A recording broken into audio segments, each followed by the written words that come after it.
Barda update sa post ni Genre for close-up ng Barda.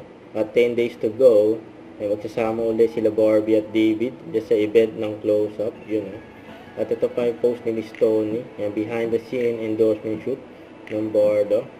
Grabe pa nga yung hawak ni Barbie sa dibdib ni David Saka mukhang close-up to kasi nag-aamuyan yung dalawa. Ayan, ang cute ng Barda. Ang hawak talaga ni Barbie. Grabe. Ito sa post ni Miss Tony. And Barbie portrait summer look.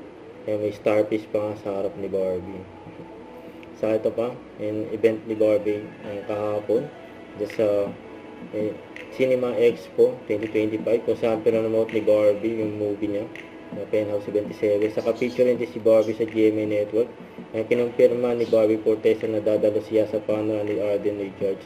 Barbie na kasama mo. Ito about kay Ricky Davao. Ang aking tatay ko po siya sa pelikula namin na Marikina.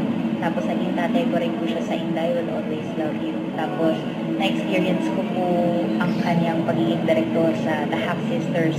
Nag-second unit po siya doon. Marami pa lang sa Phoenix. Opo, at saka grabe talaga yung pagiging tatay niya po talaga sa akin. Tsaka cool siya cool dad, ganyan. Kasi may naalala ko dati sa And I Will Always Love You. Hindi ko alam kung anong trip ko nun. Pinatikim ko ng Korean spicy noodles si Direk Ricky.